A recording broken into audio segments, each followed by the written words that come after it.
সামুদ্রিক শাস্ত্র বলা হয় এটা। সামুদ্রিক শাস্ত্র কেন? কারণ হচ্ছে কি, এখান থেকে চিহ্ন দেখে বিচার।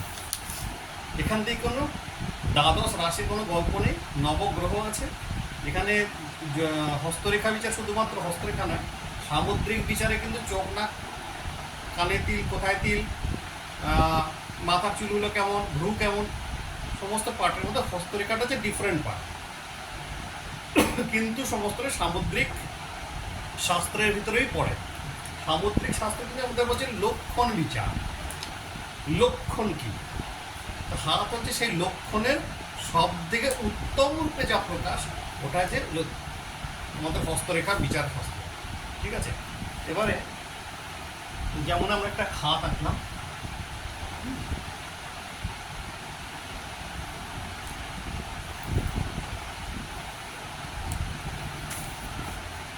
এই একটা হাত, ঠিক আছে।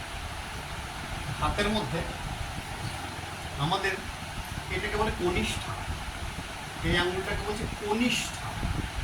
আঙুলের আগে পরিচয় হচ্ছে কনিষ্ঠ আঙুল। এইটাকে বলছে তর্জনী।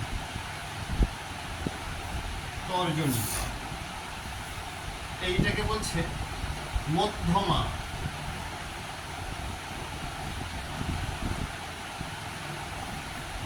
এটা সরি, এটা হচ্ছে অনামিকা। সরি, এইটা হচ্ছে অনামিকা, তর্জনী না।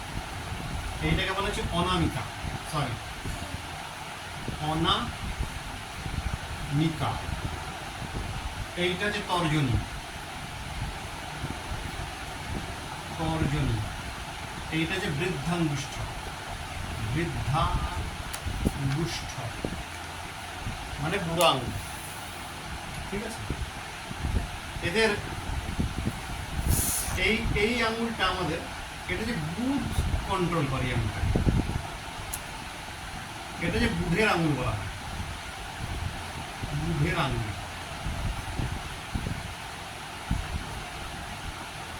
2 নম্বর অনামিকাকে বলা হয় রবির আঙুল। রবির আঙুল। 3 নম্বর মধ্যমাকে বলা হয় শনির আঙুল। তর্জনী হচ্ছে বৃহস্পতির আঙুল। 4 নম্বর বৃহস্পতির আঙুল। আর বুড়ো আঙুলকে কোনো কোনো গ্রহের সঙ্গে ঘর দেওয়া হয়নি। হ্যাঁ, ঠিক আছে। এখানে কিছু কিছু দাগ থাকে, এগুলোকে বলে পর্ব বলা হয়। আঙুলের পর্ব।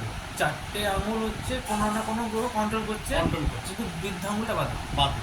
ঠিক আছে, কারণ হচ্ছে এই একটা গ্রহকে নয়, এখানে এখানে রাহু আছে, এখানটা শুক্র আছে, যার জন্য কোনো গ্রহকে এখানে ডমিনেটর হয় না। ঠিক আছে, এ স্বয়ং স্বাতন্ত্র বলা হয়।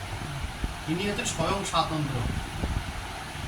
ঠিক আছে, তো যেহেতু এগুলোকে বলে পর্ব, এটাকে, আর এগুলোকে বলে পর্ব মধ্য, এইগুলোকে বলে পর্ব মধ্য।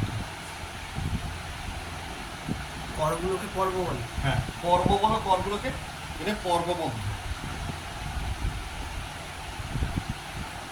আর এই অংশটাকে বলা হয় মণিবন্ধ। এটাকে বলা হয় মণিবন্ধ। মণিবন্ধ বলা হয় এখানটা। এটাকে বলা হয় মণিবন্ধ।